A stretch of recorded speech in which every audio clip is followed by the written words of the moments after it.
Ahí vamos a leer la escritura, Romanos capítulo 12, versículo 2. El título de la predicación, no pongas todavía el versículo hasta que yo te diga.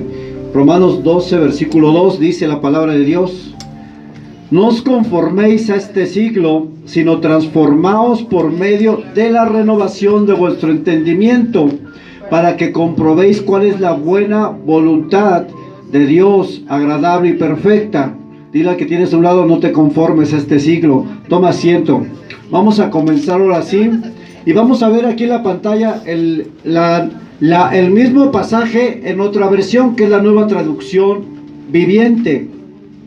Y fíjense cómo dice ahí, sobre todo las partes que están en amarillo: no imiten las conductas ni las costumbres de este mundo, más bien dejen que Dios los transforme en personas nuevas al cambiarles ¿qué? La manera de pensar. Entonces aprenderán a conocer la voluntad de Dios para ustedes, la cual es buena, agradable y perfecta. ¿Cómo Dios va a cambiar nuestra vida? ¿Cómo nuestra vida va a ser transformada? Si cambia nuestra ¿qué? Nuestra manera de pensar. Y este es uno de los grandes problemas en el que nos encontramos como cristianos, porque venimos a la iglesia, pero nuestra mente no está siendo renovada, transformada, porque la única manera en que somos cambiados es por medio de la palabra de Dios. Si usted no lee la palabra de Dios, si usted no escudriña la escritura, si usted no toma un tiempo para saber lo que Dios tiene para su vida, su mentalidad, su forma de pensar no va a cambiar, por lo tanto su vida no va a cambiar jamás. Puede venir 10 años a la iglesia y seguir pensando de la misma manera, porque no escudriña la palabra de Dios.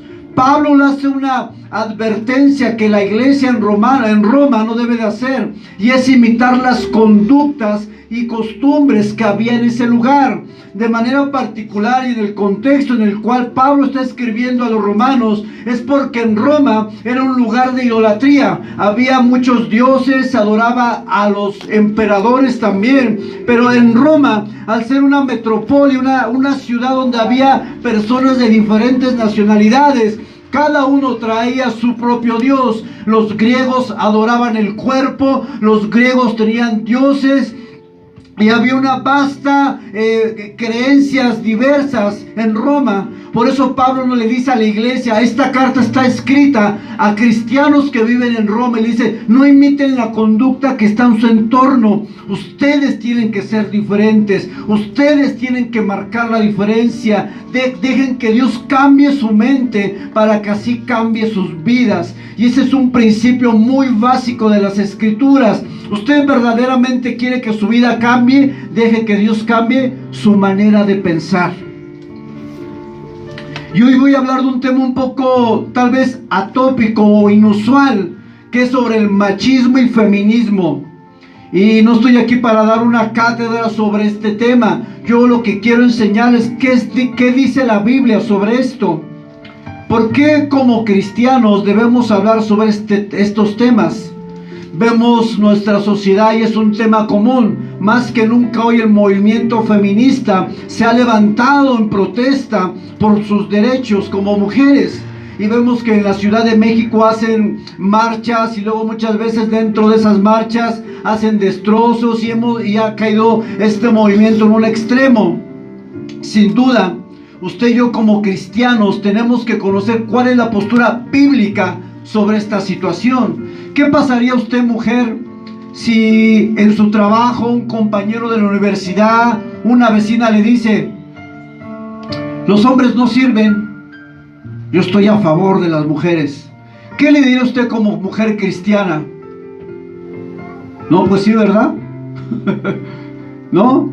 Nosotros tenemos una postura bíblica. La Biblia tiene algo que decirnos con respecto a esta situación, y cae con el tema del machismo. No, las mujeres solamente fueron creadas para barrer y lavar trastes. ¿Qué dice la Biblia? No es lo que usted cree, no es lo que otros le dijeron, es lo que dice la palabra de Dios. Y por eso es algo que me compete enseñarle, porque sin duda nosotros tenemos compañeros de trabajo, de escuela, cuando salimos a la calle, que tienen diferentes formas de pensar. Vivimos en un tiempo donde hay un tsunami de ideologías que están bombardeando toda nuestra sociedad. Y como cristianos, hermanos, usted y yo tenemos que estar preparados para presentar una postura bíblica. No lo que le dijo su abuelito, no lo que le dijo su mamá, su suegra. Usted y yo tenemos que tener la preparación de la palabra para poder dar argumentos bíblicos de lo que Dios dice sobre estos temas. Y sin duda, una mujer que tuvo una mala experiencia con un hombre, donde tal vez la golpeó, donde tal vez este hombre era machista, esta mujer va a quedar afectada por la experiencia que ella tuvo personal. Y cuando alguien le pregunte, oye, ¿qué es estar casada? ¿Tú qué me recomiendas? No te cases. ¿Supieras que el que me tocó a mí? Y vemos cómo la experiencia personal afecta nuestra perspectiva, pero esta perspectiva que nosotros adquirimos por la experiencia no es lo que el diseño de Dios muestra en su palabra. De igual manera, si a un hombre le preguntas, o un hombre cuenta su experiencia, le tocó una mujer que lo engañó, o una mujer que lo golpeaba, porque hay de todo, ¿verdad? Una mujer que lo traía a raya, ¿no? Una mujer que había abusado de su posición como mujer, porque también hay situaciones así. Si tú le preguntas a este hombre, ¿cuál es la experiencia que tú tuviste? ¿Recomiendas casarte? ¿Tú cómo ves? ¿Qué te va a decir el hombre? No te cases. Y vemos que la experiencia personal afecta nuestra manera de pensar. Para nosotros, la etapa de la niñez fue determinante.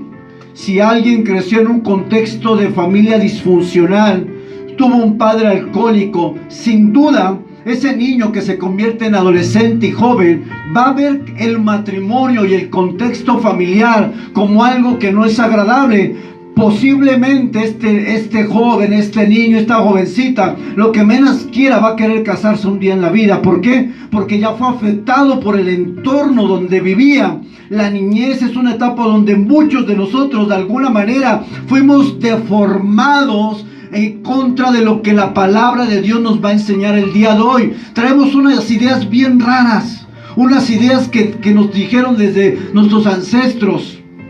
Yo en una ocasión escuché decir, bueno, es que tengo problemas con mi esposa, no le des gasto, a ver qué come.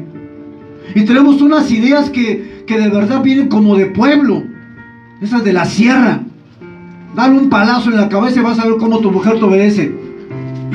Y venimos con unas ideologías totalmente distorsionadas de lo que la palabra de Dios enseña.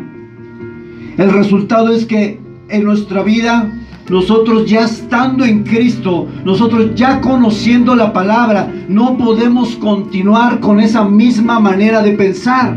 Si tú como varón sigues pensando que la mujer fue creada para servirte, estás totalmente equivocado. La Biblia no enseña eso. Si tú como mujer te enseñaron y tu mamá te decía, no, pues cuando se porte mal tu esposo, no tengas sexo con él para que sienta. Y venimos con una serie de ideas bien dañadas. ¿Sí o no? ¿En qué contexto usted creció? ¿Cuál fue lo que usted vivió? Sin duda las experiencias personales han traído una forma de pensar en su vida. Sin embargo, hoy quiero apelar a la palabra de Dios.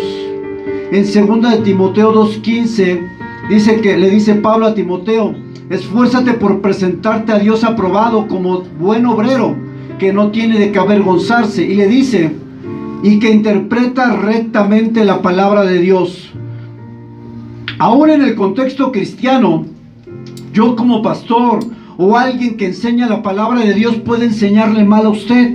Y le puede enseñar unas prácticas de fe que también le va a llevar al caos familiar.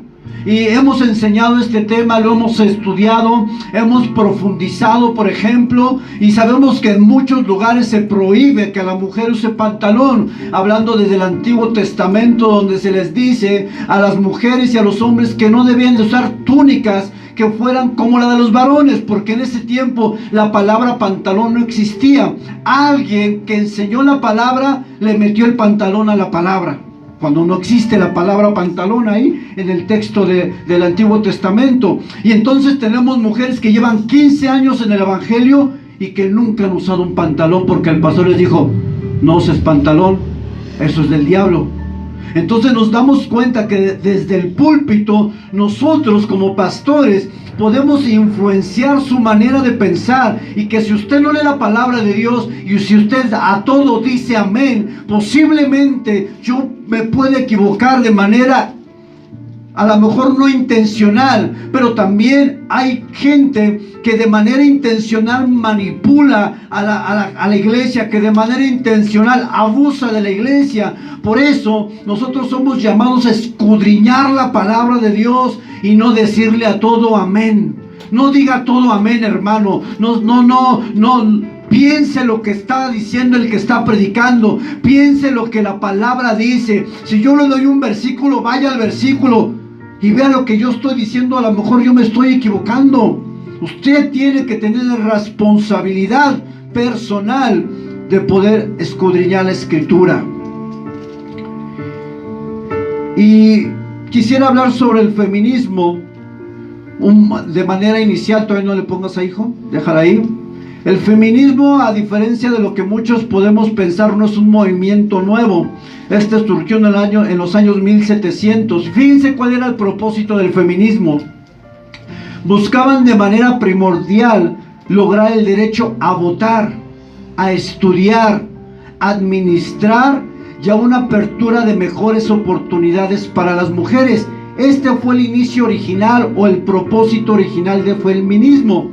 Sin embargo, conforme han pasado los años, este movimiento se ha desviado de su propósito original. Sin duda, la mujer a lo largo de la historia ha sido objeto de abuso.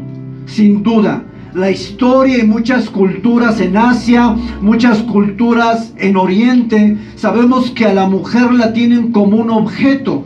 Esto no es nuevo. Este movimiento que se levanta es porque hay situaciones reales que están pasando. La mujer ha sido objeto de abuso, de maltrato, de violencia dentro de la familia, de violaciones y de asesinatos. En México, al menos en el 2022, se han registrado por lo menos 711 feminicidios. Un feminicidio es el que se efectúa porque la persona a la que están siendo objeto de muerte es mujer. Es decir, el feminicidio está enfocado solamente a las mujeres. Pero también en este mismo año se registraron más de 2.136 asesinatos dolosos. Doloso significa que no importaba el género, no lo hicieron porque era mujer, simplemente fue un asesinato. Eso nos da un resultado de que por lo menos 10 mujeres son asesinadas al día. Imagínense, hermano.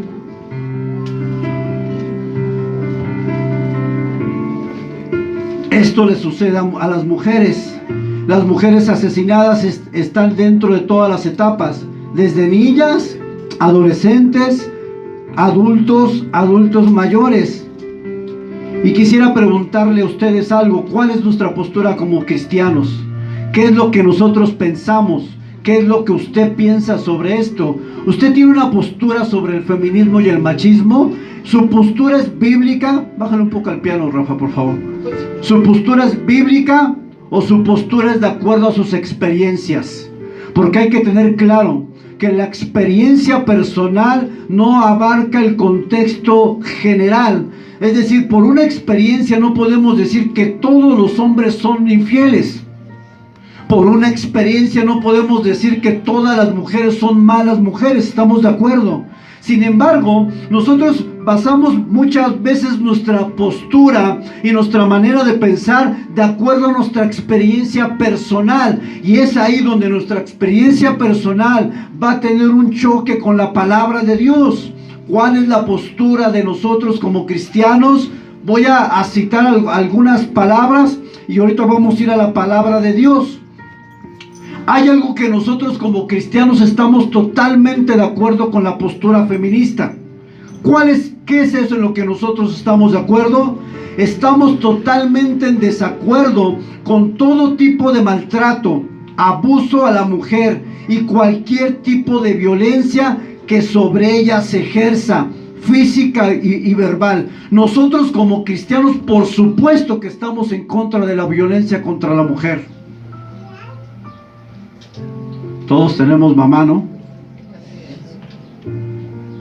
Pensemos en mamá. Aquí no tiene que ver con mi postura personal. Vamos a ver ahorita lo que dice la palabra. Como cristianos, estamos en contra de cualquier acción que denigre el valor de la mujer. La mujer no es inferior a los hombres. La mujer no es solo un objeto sexual. La mujer, a la luz de la palabra, es creación de Dios, hecha a semejanza e imagen de Dios. Eso es la mujer. ¿De dónde sale mi postura? Ahora sí vamos al primer punto y el primer principio que quiero tocar en esta mañana. El primer principio se titula así: el hombre y la mujer son ¿qué? Iguales en valor, en dignidad y propósito delante de Dios. Y vamos a Génesis capítulo 1 versículo 27. Este versículo usted lo conoce de memoria. Y creó Dios al hombre a su imagen. A imagen de Dios creó varón y hembra. Lo que está diciendo aquí la palabra, cuando Dios crea al hombre y la mujer, no está dando un grado de superioridad al hombre en ese momento, ni está diciendo la mujer va a ser menos que tú. La creación de Dios es perfecta y Él los crea con un mismo valor, con una misma dignidad y con un mismo propósito, o un propósito que tienen de parte de Dios. No hay base bíblica para afirmar la superioridad de los varones con respecto a las mujeres, pero tampoco hay base bíblica para afirmar la superioridad de las mujeres con respecto a los varones. Gálatas 3:28 vienen ahí en la pantalla. Gálatas 3:28, hablando Jesucristo en el Nuevo Testamento. Ya no hay judío ni griego, no hay esclavo ni libre, no hay varón ni mujer, porque todos vosotros sois, ¿qué? Uno en Cristo.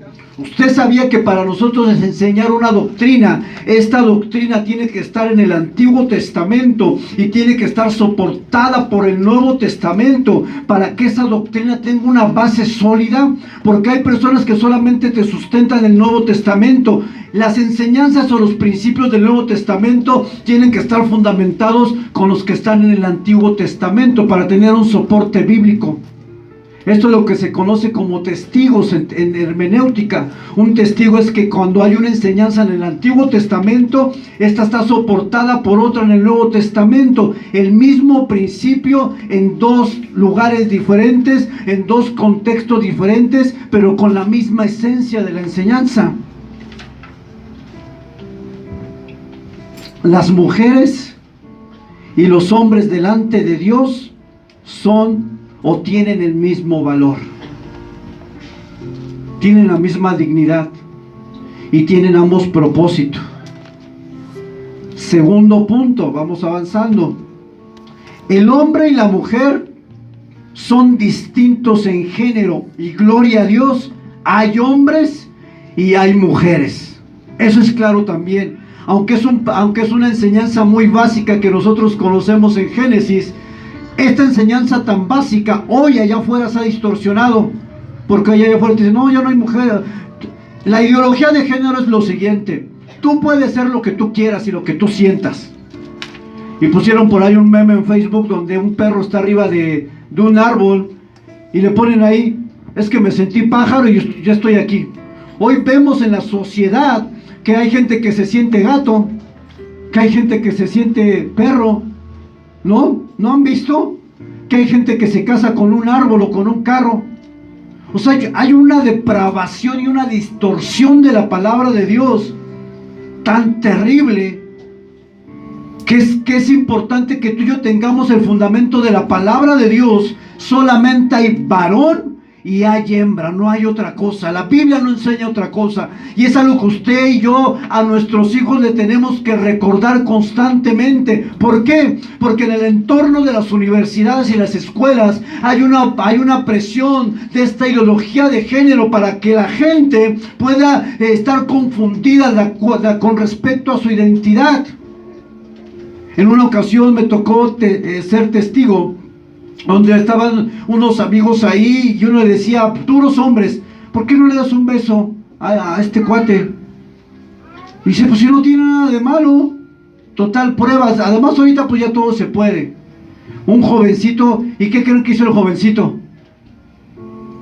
Le dio un beso. Vean cómo en nuestra sociedad cada vez es mayor la presión.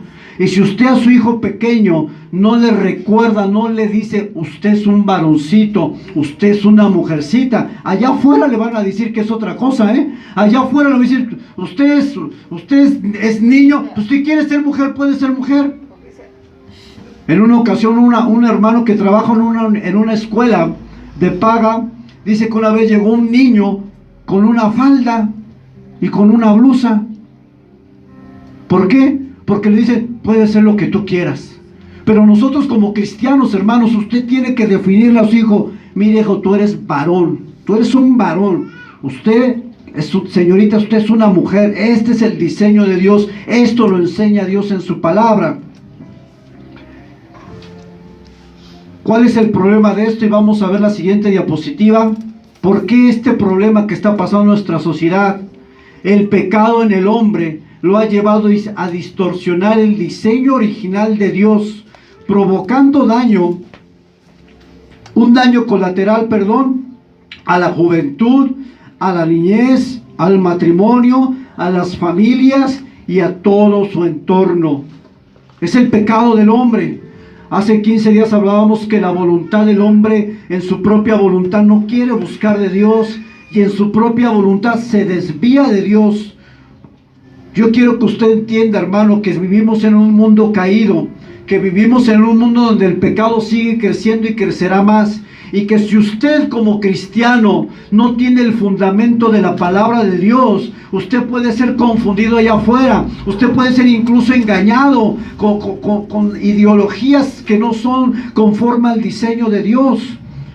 Nosotros tenemos que tener claro qué la palabra dice con respecto al hombre y la mujer. Número 1, son iguales en valor, en dignidad y en propósito. Número 2, son iguales en estos 3 aspectos, pero también son diferentes. Hay una diferencia física en cada uno de ellos, esto es incuestionable. Hay una diferencia en carácter, personalidad, y hay una diferencia en roles que tiene cada uno en la vida. Pero en dignidad, valor y propósito son iguales. ¿Están de acuerdo conmigo? Ahora bien, partiendo del hecho de que ante Dios el hombre y la mujer tienen el mismo valor por ser ambos creados a su imagen y semejanza, también tenemos que decir que esta igualdad de valor y dignidad no elimina las evidentes diferencias biológicas que existen entre varón y mujer. Es lo que acabo de mencionar. En otras palabras, quiero decir que nosotros tenemos que tener muy claro nuestra identidad como hombres y como mujeres. Y vemos tantas ideologías, vemos niñas que se cortan el cabello como hombres, y vemos que de alguna manera comienza una tendencia machista en ciertas personas. Hay niñas que su forma de vestir y su forma de hablar parecen hombres, ¿sí o no? ¿Por qué? Porque fue una niña que se crió con 5 varones y el papá era machista. Entonces imagínense esa niña cómo crece, deformada totalmente en su manera de pensar. Sin embargo, nosotros, hermanos, tenemos la palabra de Dios para guiarnos. Por eso la palabra de Dios dice que la Escritura en 2 Timoteo 3, 16 y 17, que toda la Escritura es inspirada por Dios y útil para enseñarnos, para redarguirnos, para corregirnos y para instruirnos en justicia. Nosotros, hermanos, tenemos que tener como fundamento la palabra de Dios, para poder vivir de una manera conforme a la palabra de Dios y no conforme a todas estas ideologías que se están moviendo de una manera impresionante en nuestra sociedad, ideologías que atentan de manera frontal contra el diseño divino de Dios. Tenemos dos principios sobre la mujer y vamos con el tercero, y es aquí donde quiero que usted ponga demasiada atención. Y el tercer punto se llama ayuda idónea. ¿Cómo se llama? Ayuda idónea. Muchas veces malinterpretamos la palabra ayuda idónea como refiriéndose a alguien como algo romántico, ¿no? Es tu media naranja. La Biblia, vamos a ver qué significa ayuda idónea, y para eso vamos a ir al original. Hay veces que tengo la necesidad de que vayamos al idioma original para que usted entienda realmente lo que esta palabra significa, y que no es algo como que tiene que ver con algo romántico, no. Ya encontré a mi media naranja. Bueno, vamos a ver qué dice la Biblia. Esto tiene un aire romántico, pero no lo es. La palabra ayuda idónea son dos palabras, que la primera ayuda, la palabra ayuda es eser, y la palabra idónea es neget. Ayuda es ayuda, pero vamos a ver el significado. E idónea significa parte opuesta o contraparte. Qué interesante, que la palabra idónea significa contraparte o una parte opuesta. Y no pensando que lo idóneo es como lo perfecto. Y vamos a ver por qué. Dos palabras para ayuda idónea, eser y neget. Ayuda idónea, o la palabra ayuda, no solamente se refiere como una asistencia, como alguien que te ayuda. Porque si el varón cristiano dice, tengo mi ayuda idónea, o la idónea, pues estás pensando en un chalán, ¿no? Un chalán que te traiga las tortillas, un chalán que te volee los zapatos, un chalán que diga, hey, mi amor, acá. Eso es una ayuda, ¿no? Humanamente usted piensa en ayuda y dice, a ver, mi amor, lávame los trastes, fíjate ahí, ve a los niños, cámbiale el pañal, ya se hizo del popó. Y usted como hombre piensa en ayuda idónea y piensa en un chalán. No tiene nada que ver. Eser en el original habla de la fuerza, del poder, de la protección y rescate de Dios. Éxodo 18:4, Salmo 10:14 y Salmo 27:9. En estos tres pasajes encontramos la palabra ayuda o amparo. Esta palabra, vamos a leer Éxodo 18:4. Búsquelo ahí para que usted lo lea, hermano. Leemos que uno de los nombres de los hijos de Moisés era Eliezer. ¿Por qué? Porque dijo, el Dios de mi padre me ayudó. Ahí esa palabra me ayudó está refiriendo a Dios, y es la palabra eser. Salmo 10:14. Tú lo has visto porque miras el trabajo y la vejación para dar la recompensa con tu mano. A ti se te acoge el desválido. Tú eres el amparo del huérfano. Tú eres el eser del huérfano. Salmo 27:9. No escondas tu rostro de mí, no apartes con ira a tu siervo. Mi ayuda ha sido, mi eser ha sido.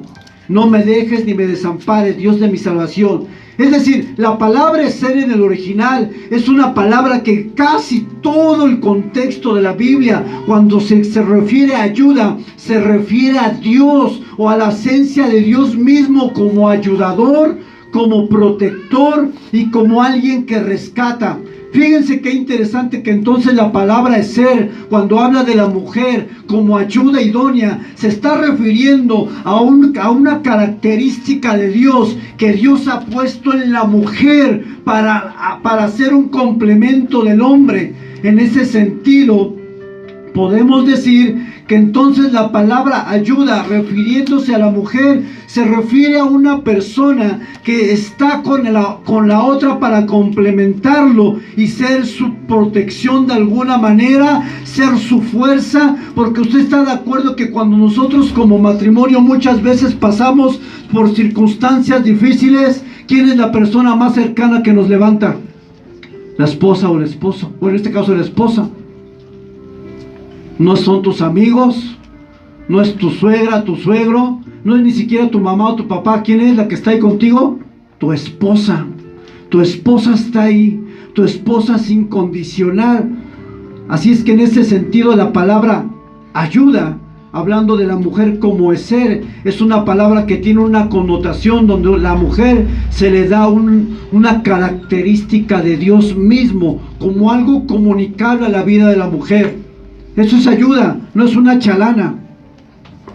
No es alguien que solamente sirve para que te ponga la película y te traiga unas palomitas cuando vemos el fútbol, el básquetbol.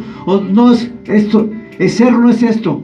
Ser bíblicamente es una persona que aporta a tu vida fortaleza, que aporta protección, que aporta rescate, en el sentido de que cuando uno está mal como varón en algo, la mujer te dice: hey, cuidado, no hagas eso, porque si sigues haciendo eso vas a equivocarte. En ese sentido la mujer dice, nos pone a la alerta a nosotros, y dice: no vayas por allá, porque por allá te va a salir una bruja. Te dice: no, para allá no. La mujer en ese sentido es la ayuda. Y la palabra idónea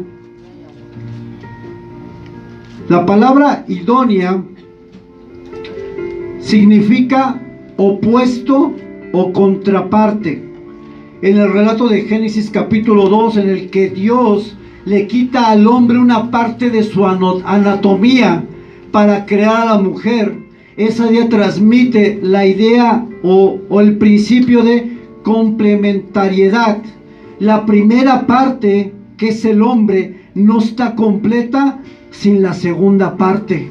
En ese sentido, la palabra idónea, estamos hablando que nosotros y nuestra esposa no estamos completos. Es como un rompecabezas. El rompecabezas, ninguna pieza es igual, ¿está de acuerdo? Pero se unen para formar una totalidad. En ese sentido, la mujer idónea es una mujer que va a ser el complemento del hombre, que en esa pieza el hombre no está completo. Es un complemento que une y hace perfecto. Por eso la palabra dice, y hablando del matrimonio únicamente, que el hombre se va a unir con la mujer y serán ¿qué? ¿5? Una. Por eso, cuando usted, como suegra o como suegro, maltrata al esposo o a la esposa de su hija, ¿sí?, al esposo de su hija o a la esposa de su hijo, usted no se lo está haciendo solamente a esa persona. ¿A quién cree que se lo está haciendo también? A su hijo mismo.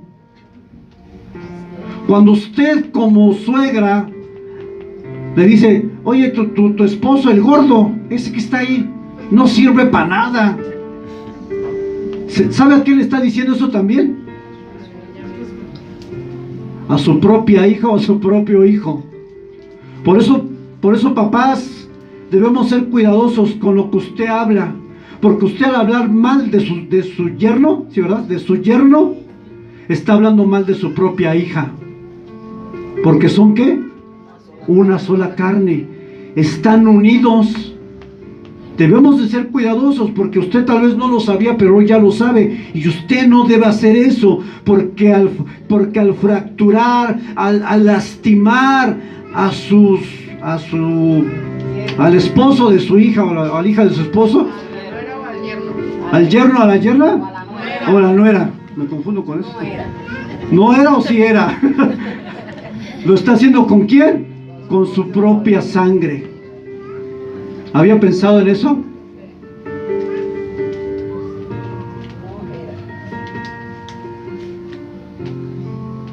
La idea de ayuda idónea, entonces, podemos decir que es una mujer que ha venido a la vida del hombre, no para estar arriba de él, no para estar abajo de él, sino para hacer un complemento, que hacen una unidad perfecta en el diseño que Dios ha trazado para el matrimonio.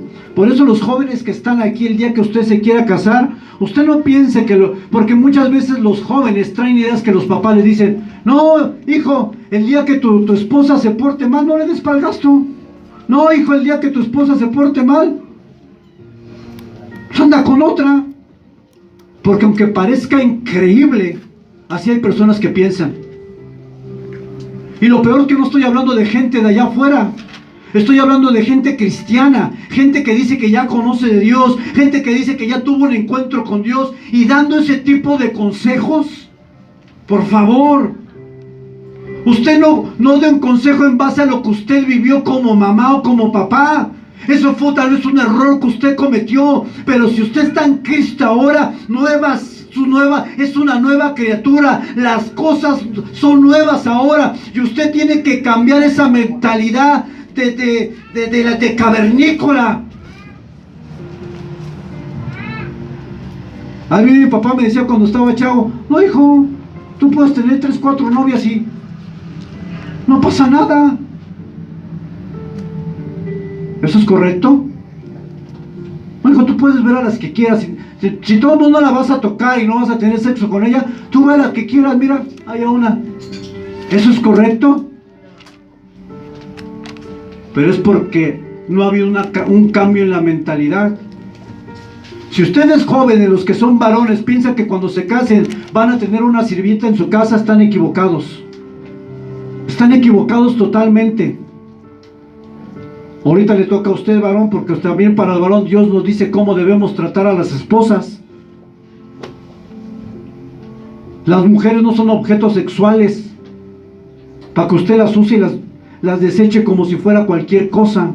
Una mujer tiene dignidad, tiene la semejanza y la imagen de Dios, y a una mujer se le respeta. Piensen, jóvenes. No se va a casar para... Es que hay una vez conocí un chavo que... No, es que yo me quiero casar para que me laven mis calcetines todos podridos, todos secos. Yo quiero casarme para que cuando yo vea la televisión me traigan acá una hamburguesa, y luego mi esposa me vaya a dar un refresco a la tienda. Eso no es... Está totalmente fuera del diseño bíblico. Usted se casa para tener, ¿qué? Alguien que va, ¿qué? A complementar su vida para siempre.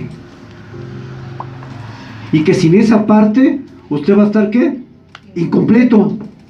Es como si yo le dijera hoy románticamente a mi esposa: mi amor, si tú no estás, me falta una costilla. ¿No? Es válido, porque yo necesito a mi esposa en mi vida. Es parte de mí. Somos uno. Cuando ella no está, estoy descostillado, ¿no? Por eso luego estoy así: ay, es que algo me duele, me falta algo, ¿no? Porque la amo y porque he entendido lo que dice Dios. Ella es parte de ti, es parte de tus huesos. Y dice la Biblia de eso, ¿no? Que será hueso de tu hueso, carne de tu carne. Varón, tu esposa es un regalo precioso que Dios ha dado a tu vida para amarla, protegerla, servirla, no para subyugarla con una mala enseñanza que tal vez alguien te dijo. No, la mujer tiene que estar sujeta y tiene que obedecer todo lo que el varón dice. Vamos a ver qué dice la palabra de Dios. Y por eso vamos a ver unas palabras en original, porque muchas veces, porque no conocemos el sentido original de la palabra, malinterpretamos. Y aquí yo no estoy para defender una postura feminista, yo aquí estoy para apelar por lo que la palabra de Dios dice, lo que es correcto delante de Dios. Porque a lo mejor los varones dicen: no, pues usted aquí, ¿cuánto le dieron, pastor, las mujeres? ¿Qué le pasaron ahí? ¿Una arepa, un chocolate para que usted hablara de favor? No. Es lo que dice la Escritura, hermanos. Es lo que dice la palabra original y el sentido, que la mujer es parte de nosotros y tiene delante de Dios, fue creada por Dios con el mismo valor y con la misma estima. Vamos a la siguiente, hijo, ahí. La mujer fue hecha de una costilla del costado de Adán. Esto lo he escuchado en alguna ocasión. No hecha de su cabeza para gobernarlo. También le va a tocar ahí, mujer, usted. Ni de sus pies para ser pisoteada por él, sino de su costado para ser igual a él, bajo su brazo para ser protegida y cerca de su corazón para ser, ¿qué? Amada. Parece un poema, ¿no? Me gusta porque esto se liga a lo bíblico. No es un poema romántico, esto es bíblico. Estas palabras, aunque no vienen en la Biblia, son palabras que ciertamente contienen verdad y fundamentos y principios de la palabra de Dios. Así es que, varón, jóvenes, el día que usted tenga la mentalidad de que se va a casar, de que va a estar con alguien, antes de casarse, bueno, primero le voy a dar su curso prematrimonial, ¿no? Antes. Pero después piense en esto, que su idónea, como los chavos dicen, es que busca mi idónea, ¿no? Y los jóvenes ahí están así como, híjole, como cuál, es que esa como que no viene peinada, esa como que, no sé, y buscan la idónea, ¿no? Buscan esa persona, pero entiende, joven, que esa persona que tú esperas de parte de Dios, por supuesto, y que por eso el Señor le dijo a Adán, fíjense, en toda la creación, Dios dice, y vio que esto era bueno, y vio que esto era bueno, pero en el relato de Génesis encontramos algo que dice Dios, pero esto no era bueno, porque no es bueno que el hombre esté, ¿qué? La misma palabra dice que no es bueno que el hombre esté solo. Y entonces Dios toma de la costilla de Adán y crea a Eva. Ahora por eso los que están chavos no dicen, bueno, como el pastor dijo que el hombre no es bueno que esté solo, tengo 13 años y me voy a casar. No, espérense. Todo tiene su tiempo, todo tiene su momento. Hay veces que los jóvenes quieren correr y no tienen ni la madurez, ni económica, ni espiritual, ni de carácter para estar con una mujer. No la tienen. Y por eso tenemos niñas de 13 años teniendo hijos y casándose, cuando esta muchacha no sabe ni tender la cama. Todo tiene su tiempo, todo tiene su momento. Y nosotros como padres debemos enseñar a nuestros hijos que todo tiene un tiempo de parte de Dios. Bueno, si ya tiene uno de 50 en su casa, entonces ya hay que rifarlo, hermano. Ahí es otro tema, ¿no? Pero aún la palabra enseña para eso. Dice que Pablo, él se guardó para servir al Señor.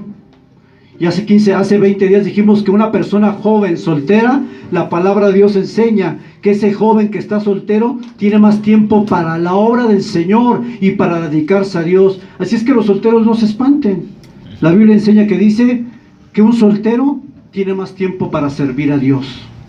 Así es que si tú estás soltero, sirve a Dios con todo tu corazón, que en algún momento Dios te va a mandar tu costillita, joven. No te desanimes, no digas, no, pastor, yo voy a forrar Biblias, yo ya estoy vetada, no, pastor, yo estoy decepcionado, los hombres no sirven. No, saca esa mentalidad que el mundo está tratando de impregnar en la iglesia. Dios tiene a alguien para ti, pero ¿saben cuál es el problema? Que muchas veces no oramos por esa persona. Yo antes de casarme oraba, yo quiero una morenita, Señor. Lloré por muchos años, no, en serio, Señor. Y yo no sé por qué decía, pero que son de otro país. Yo no sé por qué, yo no sé ni por qué decía eso, ¿no? Y yo no sé cómo fue eso, pero mi esposa es de Colombia, ustedes saben. Dios me la mandó como la pedí, hermano. O sea, Dios sí se vale. Sea específico en lo que quiere. No diga, bueno, Señor, lo que caiga ahí, te cae una chimuela. No, pues ya no, ¿verdad? No pida lo que caiga. Mira, Señor, primero, que esta persona te ama a ti por sobre todas las cosas. Primer requisito, jóvenes. Primer requisito. Segundo requisito, Señor, que sea agradable a tus ojos. Eso también es importante. Tiene que ser agradable para ti. Tiene que gustarte. No voy a ser como la de amor ciego, ¿no? Que el chavo ve una flaquita así, pero flaquita así, muy simpática, y en la realidad era como una de 150 kilos. Y, no, él veía así como una modelo, ¿no? No, es importante que haya un gusto. Eso es válido, no es pecado, tiene que gustar. Tú no te vas a casar con alguien que va a decir, a ver, espérate ahí, una bolsa, a ver. No, usted se va a casar con alguien que le guste. Pero la condición más importante para esos jóvenes es que esa hombre o esa mujer ame a Dios con todo su corazón. Y le voy a decir por qué. Porque si esa persona ama a Dios con todo su corazón, te va a dar el valor que realmente tienes como mujer y como hombre. Esa no te va a menospreciar. Esa no se va a subir a las barbas y te va a decir, no, yo soy la mujer y a mí me dijeron que la mujer aquí manda en mi rancho. No. Una mujer que ama a Dios sabe lo que dice la palabra y sabe el deseo de Dios para ella y sabe cuál es su función en su matrimonio. Y un hombre que ama a Dios va a decir, yo voy a amar a mi esposa conforme a Dios pide que yo la ame. Y para eso vamos ya al siguiente punto. Vamos a hablar, déjame ahí un momento, acerca del varón, y vamos a hablar del machismo. El machismo se define como un conjunto de actitudes y comportamientos que violentan injustamente la dignidad de la mujer en comparación con la del varón. Y tenemos unas actitudes machistas que las puedo citar. Una persona machista no se involucra con las labores del hogar, excepto para dictar normas y ejercer cargos. Es decir, un hombre machista dice, tú haces esto, esto y esto. Pero este hombre no se involucra.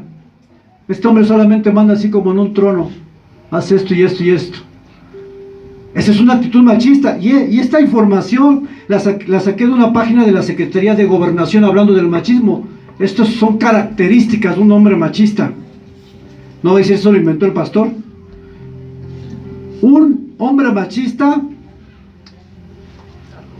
la cultura lo promueve, que la infidelidad es algo de lo cual se debe sentir orgulloso. Los machistas así son, no, pues están 2, 3, todos lo hacen. Esa ya te echó el ojito por ahí. Pues ¿qué tiene? Un hombre machista es un hombre que se da a la infidelidad constante. Un hombre machista es alguien que no expresa sus emociones y sentimientos. ¿Has escuchado la frase, los hombres no lloran? Ese es un pensamiento machista. Son personas que los educaron y los formaron su mentalidad de tal manera que un hombre no puede expresar lo que hay en su corazón.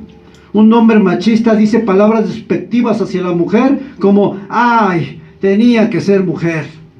¿Has escuchado esa frase? Esa es una frase despectiva para minorizar el valor y dignidad de la mujer. Y eso como cristianos usted y yo no lo podemos decir, porque hemos entendido a la luz de la palabra que la mujer fue creada en igualdad de semejanza e imagen a Dios con el mismo valor. Una persona machista es aquella que regularmente siempre está como en ofensiva contra las mujeres. Alguien que va manejando y dice, ah, esa se pasó al lado, esa se dio una mala vuelta, esa es mujer, ¿no?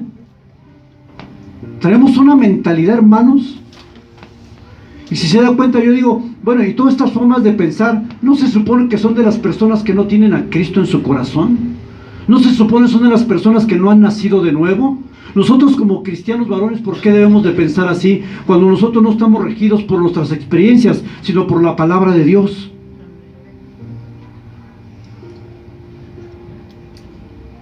Espero que nosotros como varones de la iglesia y como hijos de Dios no tengamos rasgos de machistas.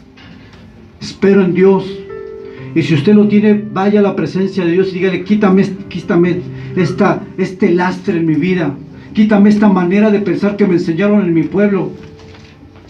A la mujer se le doma con un buen cinturonazo. Hay gente que piensa así, ¿o no? Yo en mi propia casa vi como mi papá a veces se molía a mi mamá con cinturonazos. ¿Por qué? Porque él vio lo mismo en su casa. Y tendemos a repetir los malos patrones de conducta.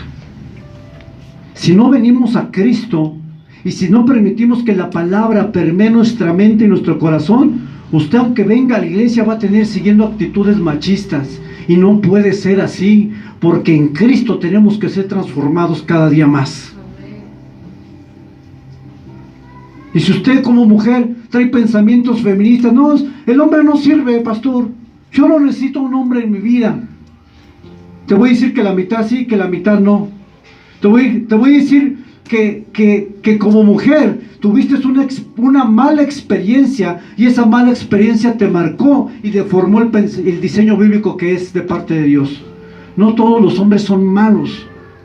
Hay hombres que sí aman a Dios. Hay hombres que no son perfectos, por supuesto, y los que estamos aquí no somos perfectos y vamos a cometer errores, pero hemos reconocido que necesitamos a Dios para ser buenos varones y para ser buenos esposos. Yo no soy perfecto, con mi esposa me equivoco. A veces me exaspero, a veces pierdo el control.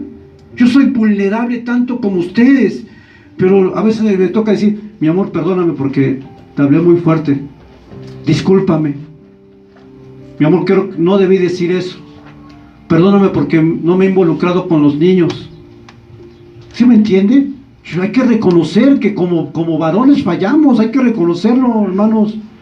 Y que usted y yo tenemos que tener la humildad para decir que nos equivocamos. Y que en Dios, cuando tú te equivocas y te arrepientes de manera genuina, hay nuevas oportunidades. Eso sí se lo puedo decir. El hombre como cabeza de hogar, aquí está el principio número 1 para el varón. Fíjense que la palabra cabeza, en este contexto, cuando está hablando en 1 de Corintios capítulo 11, versículo 2, dice Pablo: os alabo, hermanos, porque en todo os acordáis de mí y retenéis las instrucciones tal como las entregué. Pero quiero que sepáis que Cristo es la cabeza de todo varón, y el varón es la cabeza de la mujer, y Dios es la cabeza de Cristo. Fíjense cuál es el orden, varón. Dios nos ha dado un liderazgo, pero ese liderazgo está condicionado a que tú como cristiano, Cristo sea tu cabeza. Si tú y yo como varones cristianos, Cristo no es nuestra cabeza, por supuesto vamos a cometer más errores.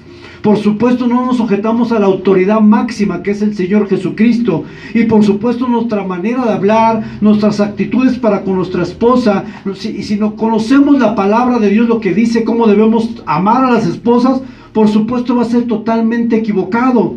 Fíjense que la palabra cabeza en el griego, es la palabra kefalé, y esta palabra significa fuente de vida u origen. Ahora, identifiquen esta palabra con el relato de Génesis. ¿De dónde viene la vida de Eva? De Eva. ¿De quién? Origen o fuente de vida. ¿Qué es lo que quiere decir esta palabra kefalé? Que el hombre debe ser una fuente de vida para su esposa, porque ella viene de él. Y esa fuente de vida no es una fuente de vida para destrucción, para amargarla, para pisotearla, para tratarla como le dijo su abuelito, su papá. No, es una fuente de vida que debe de producir vida en la vida de su esposa. Por eso el hombre, cuando entiende que es cabeza, y más que referirse a un estatus, a una posición, se está refiriendo a que el hombre debe de producir vida en la vida de su esposa, porque es su kefalé, viene de él, salió de él, y no es para producir muerte en ella.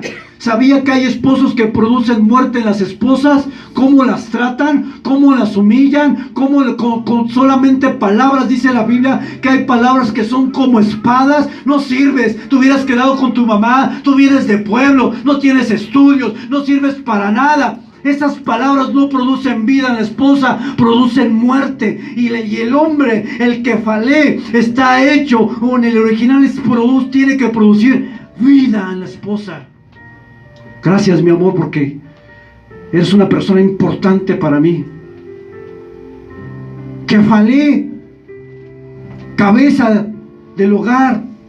Esto es más que un estatus, es más que una posición, es una responsabilidad de vida. Usted, esposo, tiene que ser un manantial de vida para la vida de su esposa.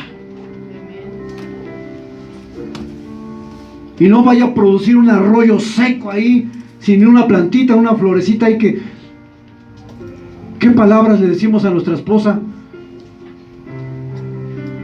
Yo en lo personal crecí en un contexto donde de niño yo no recibí muchas palabras de amor. el vocabulario que se expresaba para con mi persona era como, no me sirves, o sea, eran palabras despectivas. Y cuando yo me caso y tengo hijos, he tratado de cambiar mi vocabulario con mis hijos. He tratado de tener esas expresiones de cariño que mi padre no tuvo conmigo. Y eso es algo que a veces los varones venimos arrastrando. Es que mi papá era así, duro, parecía un comandante, recio. No, hermano, su familia no es el ejército. Su familia no es la séptima división. Su familia Dios nos la ha dado para amarla y cuidarla. Saquemos ese pensamiento machista. Y entonces cuando yo tengo a mis hijos, les digo, ay mi amor, ¿cómo estás? Y trato de darles palabras de cariño, porque si tú no las recibiste, no es una excusa para que no lo hagas con tus hijos. Si tú no recibiste expresiones de amor, esposo, no es excusa para que a tu esposa no le digas palabras bonitas. No es excusa. También es válido. Por eso el kefalé va mucho más allá que una posición o estatus. El kefalé es una fuente de vida para la misma esposa. Qué hermoso es esta palabra, ¿verdad? Entiéndala, varón, entiendan los jóvenes casaderos. Usted va a ser un kefalé un día, y usted, cuando esté con su esposa, tiene que provocar que ella quiera estar con usted, porque en usted hay palabras de bendición, palabras de agrado, no palabras ásperas, no palabras toscas, así como le enseñaron tal vez en su casa. No, que Dios nos dé palabras, dice la palabra de Dios, que Dios sazone nuestras palabras y que den gracia a los oyentes, y más para nuestra esposita. Pastor, ¿usted es perfecto? No, hermano, no. A veces me equivoco, a veces digo palabras que no son correctas también. Yo también me equivoco, pero le he dicho a Dios, ayúdame a ser un esposo diferente, porque no quiero repetir el molde de donde yo vine, no quiero. Y si usted, varón, tiene hijas, por favor, trátelas como princesitas. Ay, no, chamaca mocosa. No, hermano. No. Yo sé que las niñas nos sacan de quicio a veces, ¿verdad? Te pone, ahí de repente usted está en la casa y estoy con mi hija, vente a jugar con mis Barbies, ¿no? Y yo así, aquí está mi muñeca. Bueno, vamos, hijo, porque no tienes hermanita, ahí voy yo, ¿no? Ahí voy. Los que tienen hijas me entienden, ¿verdad? ¿Pero por qué lo hago? Por amor. Y porque entiendo que mi hija tiene un valor delante de Dios y tiene la misma dignidad. Amén. Así es que, varones, cambiemos, transformemos nuestra mente con la palabra de Dios. Algunas postulaciones: el hombre cristiano debe estar bajo la autoridad de Cristo para así ejercer su función como cabeza en la mujer y en la familia. El hombre es responsable de su familia. Fíjense, hermanos, como varones se nos ha dado la responsabilidad de cuidar nuestro huerto. ¿Qué le pasó a Adán porque descuidó el huerto? Sí. Y fíjense qué interesante. Eva come el fruto. Y dice en el libro de Romanos que por la culpa de un hombre entró el pecado a la humanidad. ¿Quién se comió el fruto primero, Eva o Adán? ¿Y por qué dice Romanos que por la culpa de un hombre entró el pecado al mundo, si la primera que comió del fruto fue Eva? ¿Sabe qué implica eso? Que el hombre tenía la responsabilidad de estar viendo lo que hacía Eva. Y cuando el hombre está en Babilonia, cuando el hombre no está atento a la mujer, pues a veces le ganan también el paquete, ¿no? Hay que cuidarla, hermano, pero no celoso o enfermo, ¿verdad? Sino sano. Cuida a su esposa. Y más si tenemos esposas simpáticas, pues más, ¿no?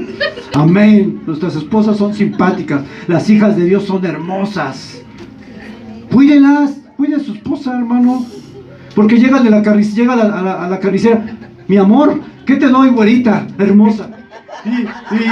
Y en la casa del esposo, oye, peínate, mira, ¿cómo estás? Queda con el carnicero. Y acaba con el carnicero. Porque le dijo, mi amor, ¿cómo amaneciste? Y ay, mi amor, se emocionó, ¿no? ¿Por qué? Porque el esposo es bien arisco. Porque el esposo es bien recio. Es que a mí me enseñaron así, pastor, a ser duro, vara de hierro. Pues quiero decir una cosa, varón, la Biblia enseña otra cosa. Vamos con los carniceros. Vamos con los carniceros, porque así tratan a las mujeres, ¿no? Mi amor, buenos días, déjame aquí. Estamos haciendo un cafecito y ella dice, ay, pues ni en mi casa me tratan así, pues aquí me quedo. Principio de autoridad. El liderazgo del hombre es un liderazgo de servicio. Si Jesús vino a servir, ¿qué nos hace pensar que a nosotros en el liderazgo que nos dio tenemos una esposa sirvienta? Es un liderazgo de servicio. Jesús es la muestra. Esposos, no solamente es que traigas el sustento económico a tu hogar, sino el sustento espiritual, porque no es suficiente traer el recurso para comer o el vestido. Es necesario que nosotros como varones busquemos a Dios, porque cuando tú buscas de Dios es más fácil que jales a tu familia a la presencia de Dios. Pero si el varón no busca de Dios, ¿cómo queremos que nuestros hijos amen a Dios, sirvan a Dios, si la cabeza que nosotros somos no estamos buscando de Dios? No esperemos una familia que sirva a Dios cuando tú y yo como varón somos los primeros en rechazar y alejarnos de la presencia de Dios. No esperemos tampoco eso. Oh, yo como quisiera que mis hijos sirvieran. Pues sí, pero vienes cada 3 meses a la iglesia. El ejemplo arrastra. Las palabras se desaparecen. Tu hijo va a hacer lo que ve, no lo que tú dices. Tu hijo y tu hija va a hacer lo que él ve en ti, no lo que tú hablas, ni siquiera lo que predicas. Porque incluso puedes predicar la misma palabra, pero si esa palabra que tú estás predicando no la estás viviendo en tu hogar, no va a tener el efecto que debe de tener. Porque la palabra tiene efecto cuando tus acciones son congruentes con la palabra que predicas y enseñas en tu casa. El ejemplo va a arrastrar a los hijos a la misma presencia de Dios, incluso sin la necesidad de que tú le estés diciendo, vamos a la iglesia, porque tu hijo si ve a un hombre, a un varón que ama a Dios, que quiere servir, que tiene pasión por las cosas de Dios, wow, el mismo dijo, oye, papá está como loco, pero yo voy con él. yo quiero estar así como él. Y eso es lo mismo para la mujer. Mujer, ¿cómo quieres que tu hija busque de Dios si tú no buscas? ¿Cómo quieres?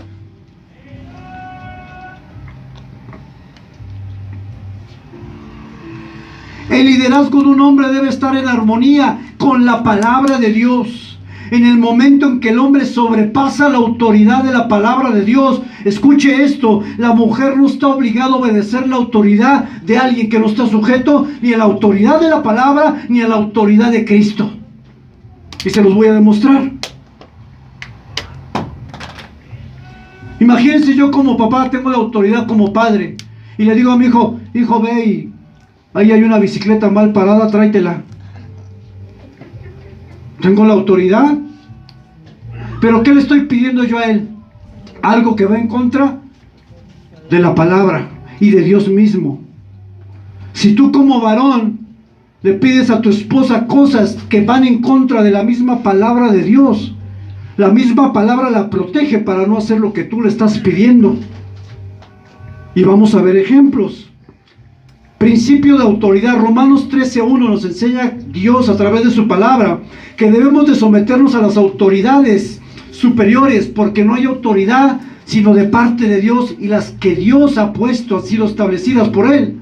Es decir, Dios dice, como cristianos, nosotros respetamos las leyes, verificamos el carro, cumplimos con las leyes que nos piden las autoridades. Hay una sujeción a las autoridades. Para los padres que tienen hijos, Dios les ha dado una autoridad. Los hijos tienen que obedecer a los padres, porque hay una autoridad dada por Dios a los padres. Para los pastores aquí tenemos una autoridad que Dios nos ha dado. Hebreos 13:17, obedeced a vuestros pastores y estad sujetos a ellos porque ellos velan por nuestras almas. Donde quiera que usted vaya y en todas las esferas de la vida, usted va a tener una autoridad. O usted cuando tiene un trabajo llega con su supervisor y dice, ya llegué, Paco. ¿Qué vamos a hacer o qué? ¿Así le habla a su jefe? ¿Sabe qué? Tenemos un problema de autoridad y muchos de nosotros no nos gusta la autoridad. Muchos de nosotros no nos gusta sujetarnos a alguien. Pero le tengo una mala noticia, porque donde quiera que usted vaya, siempre va a haber alguien con autoridad a la cual usted se va a tener que sujetar. O en su negocio, hermano Polo, la gente hace lo que quiere. Él es la autoridad ahí. Él es la autoridad. O en su escuela, muchachos, usted dice, el maestro le pide un trabajo para hoy, le dice, maestro, ya llegué, Paco. No traje el trabajo, lo traigo la próxima semana, es que me quedé dormido. Una falta de respeto a la autoridad. ¿Y la iglesia será menos que allá afuera? Aquí también hay autoridad, hermanos.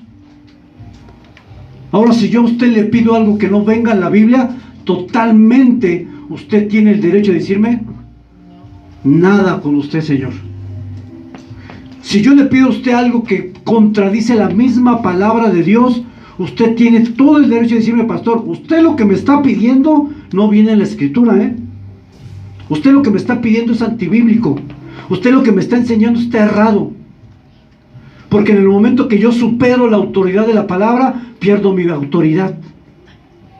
Por eso en las 5 solas dice que la Biblia es la autoridad máxima de fe y conducta del cristiano.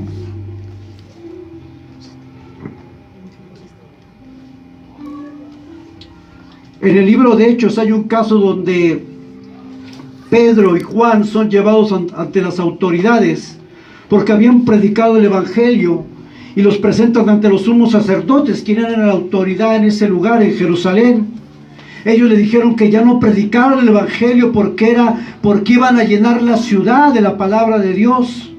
Y ellos le dicen así, respondiendo Pedro y los apóstoles dijeron, es necesario obedecer a Dios antes que a los hombres. Y es aquí donde se aplica esta parte, que ellos como autoridades religiosas les prohíben predicar, pero este mandato de autoridades humanas va contra el mandato de Jesús de ir y predicar el evangelio. Lo que le estaban prohibiendo era una prohibición donde Jesús había establecido una orden, predicar el evangelio. Los apóstoles predicaban el evangelio y se levanta una autoridad para prohibirles esa predicación, y ellos dicen no. Es necesario obedecer a Dios antes que a los hombres. Y en ese sentido, si tu esposo le pides algo a tu esposa que va en contra de la palabra de Dios, esto la ampara, porque tu esposa no tiene que hacer algo que vaya en contra de Dios y en contra de su palabra. Lo mismo conmigo. Si yo a usted le pido algo que va en contra de la palabra, usted está protegido no por mí, está protegido por la palabra misma para decir, mire, pastor, usted lo que me está pidiendo, no, aquí no me está diciendo nada de eso. Pero si lo que yo le pido es la palabra de Dios y usted no la hace, es rebeldía. Es rebeldía. Porque yo le estoy enseñando la palabra y le estoy diciendo lo que Dios dice en su palabra. Que a usted no le guste es otra cosa. Que a usted le incomode es otra cosa.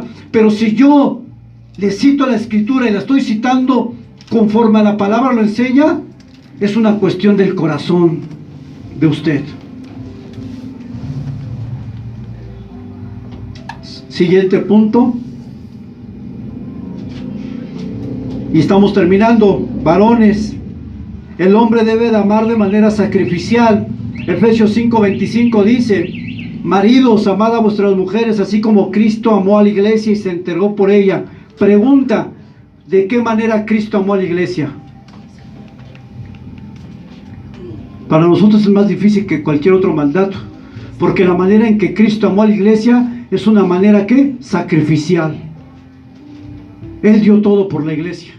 Dice que con su sangre la compró. Así es que el amor a nuestras esposas es sacrificial Es un amor que es de servicio. Es un amor que es capaz de negarse a sí mismo por el bienestar de la esposa. Es un amor que es capaz de doblegar su orgullo y su machismo y sus ideas equivocadas, porque entiende que el amor que tuvo Cristo para con la iglesia fue un amor incondicional. No tuvo medida, no tiene incluso entendimiento. Cristo amó a la iglesia y entregó su propia vida por la iglesia. Varones, estamos llamados a amar a nuestras esposas. Y jóvenes, cuando se casen, su esposa no va a ser una mujer abnegada y sirvienta de usted. Su esposa es una mujer que Dios le va a dar como complemento para que usted sea un kefalé, produzca vida y bendición en la vida de su esposa, y para que la ame como Cristo amó a la iglesia. Varón, discúlpeme. No piense que las hermanas me pasaron algo por ahí para yo predicar esto. Pero eso es lo que enseña la palabra. Y usted, cuando salga allá afuera y tenga un compañero de trabajo y diga: no, los hombres son basura, no, las mujeres no sirven solamente para lavar trastes y para eso, usted tiene que salir con la palabra de Dios adelante. No, ¿qué crees? Que mira, la escritura enseña esto. Y usted no tiene que convencer a nadie.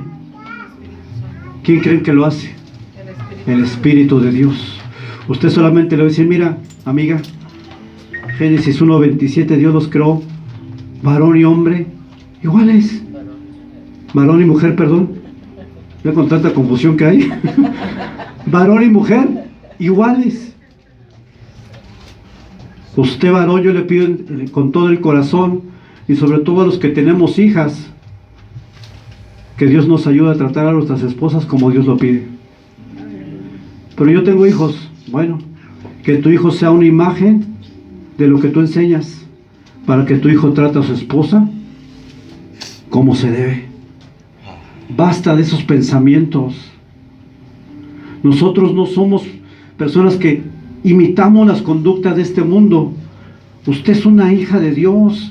Y si usted tal vez tuvo una mala experiencia, fue golpeada, fue maltratada por un varón, y eso ha hecho que usted vea al varón como algo que no necesita en su vida, usted tiene que recapacitar a la luz de la palabra de Dios y no permitir que su experiencia distorsione el diseño de Dios. El diseño de Dios es perfecto, el diseño de Dios es funcional, el diseño de Dios es lo que Dios quiere para tu vida. Si tuviste una mala experiencia con un varón, y lo que tienes que tener cuidado tu mujer es aprender antes de tomar una decisión y de agarrar cualquier chango que pase por ahí. Analice su vida, velo, ve cómo vive, ve si tiene propósitos en la vida, ve si tiene anhelos en su vida, o simplemente se va a conformar a cualquier cosa. Usted, mujer, tiene que analizar a la persona. Porque con la persona que tú decidas unirte el resto de tu vida, ese hombre se va a convertir tu kefalé, y de ese hombre tiene que brotar vida para ti. Eso quiere decir que tiene que bendecir tu vida en todas las áreas. Por eso, mujer, usted que está sola, usted que ha pensado agarrarse ahí cualquier cosa para no quedarse a forrar Biblias, piénselo. Pídale a Dios discernimiento, pídale a Dios sabiduría, y pídale a Dios que le ponga una persona que tal vez no sea la más agraciada, pero si esa persona ama a Dios, vas a tener algo que a lo mejor otros no te van a dar en la vida. Una persona que ama a Dios no somos perfectos, tampoco los más guapos, ¿verdad? ¿Sabes? Pero una persona que ama a Dios tiene temor del Señor. Y antes de actuar mal contra ti, el Espíritu Santo lo va a contristar, lo va a confrontar. ¡Ey, no la maltrates! ¡Ey! El Espíritu Santo lo va a redarguir. Y esa es la ventaja que tiene una persona que conoce de Dios. Esa es la ventaja sobre otra persona que no tiene a Cristo en su corazón. Un hombre que tiene a Cristo, Dios lo va a detener en algún momento. Dios va a redarguir su corazón y decir: hey, no, ¿qué vas a hacer? Es tu esposa, es tu idónea, es tu complemento. es igual a ti, tiene el mismo valor para mí. Y el esposo dice, sí, está bien, mi amor. ¿Voy por las tortillas? Pero alguien que no tiene a Cristo, mujer, ¿qué vas a esperar de él?